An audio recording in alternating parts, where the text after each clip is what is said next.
नमस्कार प्रिय दोस्तों, कहानियों की दुनिया में आपका पुनः स्वागत है।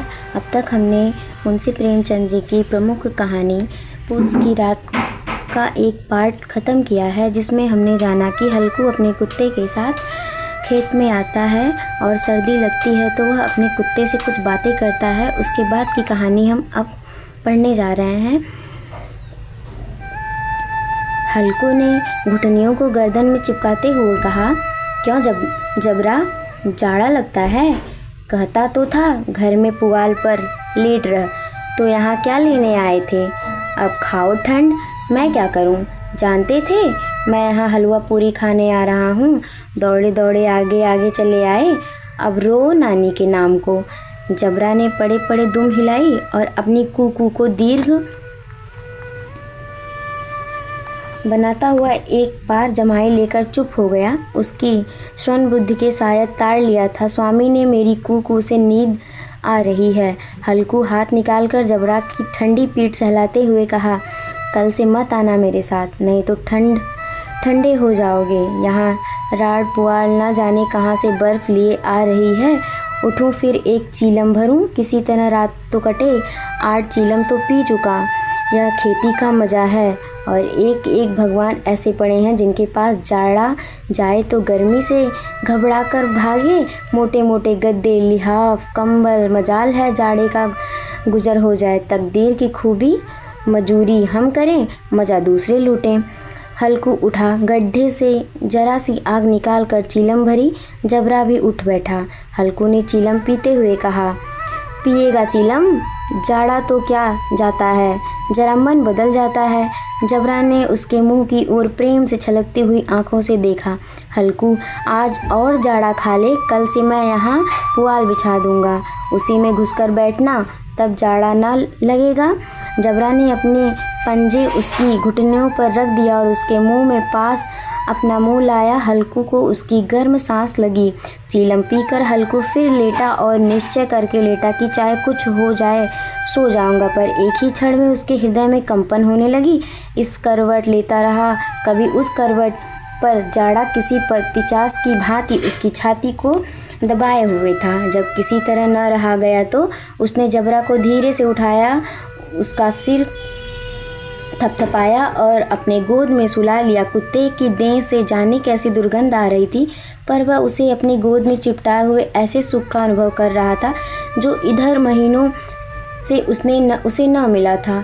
जबरा शायद यह समझ रहा था कि स्वर्ग यही है और हल्कू की पवित्र आत्मा में उसे कुत्ते की प्रति घृणा की गंध तक न थी। अपने किसी अभिन्न मित्र या भाई को भी वह इतनी ही तत्परता से गले लगाता। वह अपनी दीनता से आहत न था जिसने आज उसे इस दशा को पहुंचा दिया। नहीं, इस अनोखी मैत्री ने जैसे उसकी आत्मा के सब द्वार खोल दिए थे और उनका एक एक अश्रु प्रकाश में चमक रहा था। सहसा जबरा ने किसी जानवर की आहट पाई। इस विशेष आत्मीयता में उसने एक नई स्फूर्ति पैदा कर दी थी जो हवा के ठंड झोंकों से तुच्छ समझती थी। वह झटपट उठकर और छपरी से बाहर आकर भौंकने लगा।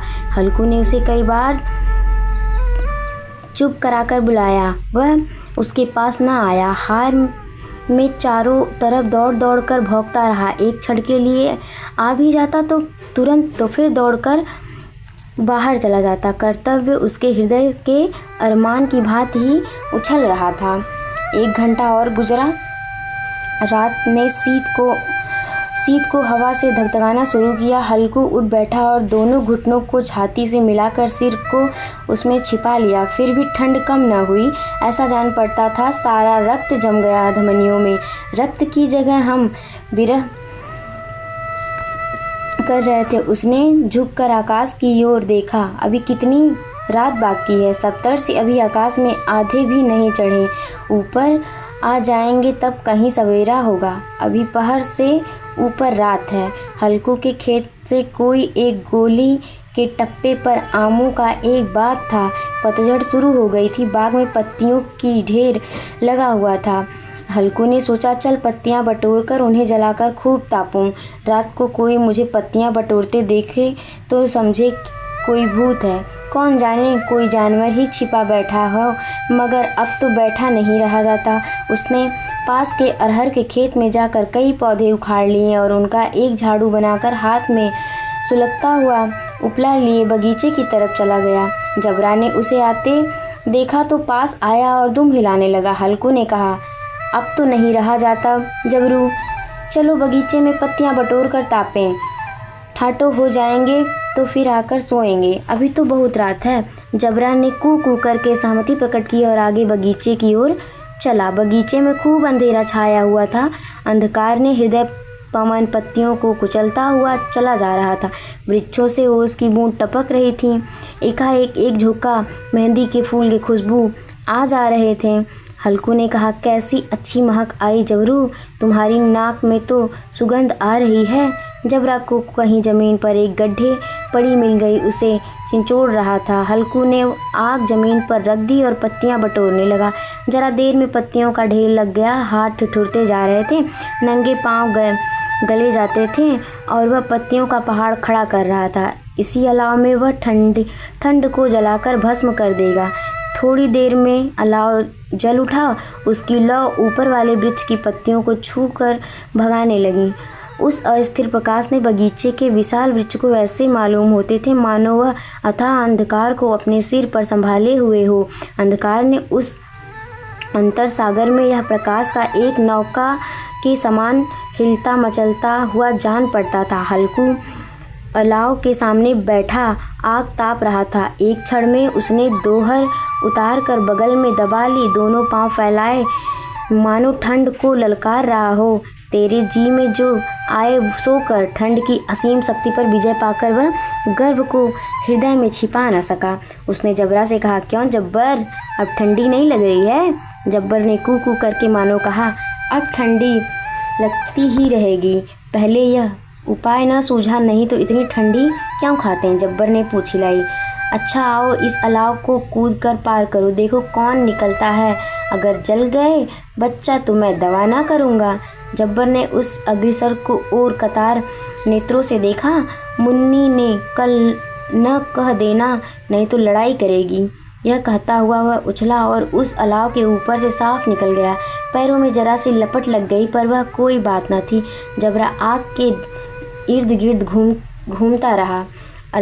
हल्कू ने कहा, चलो चलो इसकी सही नहीं, ऊपर से कूद कर दिखाओ। वह फिर कूदा और अलाव में इसको पार कर गया।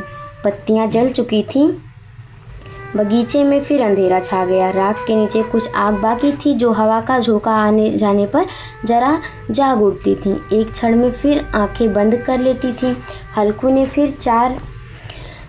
ने फिर चादर ओढ़ी और गर्म राख के पास बैठा हुआ एक गीत गुनगुनाने लगा। उसने बदन में गर्मी आ गई थी, पर ज्यों-ज्यों शीत बढ़ती जा रही थी उसे आलस से दबाए जा रही थी। जबरा जोर से भौंक भौंक कर खेत की ओर भागा। हल्कू को मालूम हुआ कि जानवरों का एक झुंड खेत में आया है।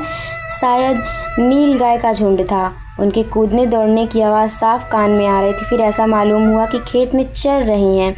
उनके चबाने की आवाज़ भी कान में चर सुनाई देने लगी। उसने दिल में कहा, कहीं जबरा ने तो कोई जानवर खेत में नहीं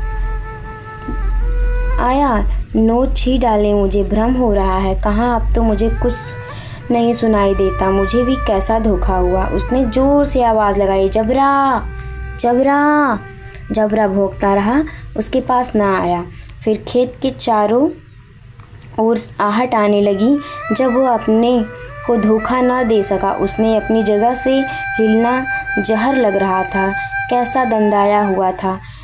इस जाड़े पाले में खेत में जाना, जानवरों के पीछे दौड़ना असहज जान पड़ता है। वह अपनी जगह से न हिला। उसने जोर से आवाज़ लगाई, लिहो लिहो लिहो। जबरा फिर भौंक उठा। जानवर खेत चर रहे थे, फसल तैयार है, कैसी अच्छी खेती थी, पर यह दुष्ट जानवर उसका सर्वनाश कर डालें। हल्कू पक्का इरादे करके उठा और 2-3 कदम चला। फिर एक हवा, एक ऐसी ठंड चुभाने वाला बिच्छू के डंक सा झोंका लगा कि वह फिर बुझते हुए अलाव के पास आ बैठा और राख को कुरेद कर अपनी ठंडी देह को गरमाने लगा। तो दोस्तों आज की कहानी हम यहीं तक रखेंगे। इसके बाद हम अपनी एक दूसरी सीरीज़ में इसके आगे की कहानी को बताएंगे। अगर कहानी आप लोगों को अच्छी लग रही है तो लाइक करें, कमेंट करें, शेयर करें और मेरे चैनल को सब्सक्राइब करें, ज़्यादा से ज़्यादा सपोर्ट करें ताकि मैं और भी इन टॉपिक पर कहानियाँ और बनाती रहूं। आप लोगों का बहुत बहुत आभार। धन्यवाद दोस्तों।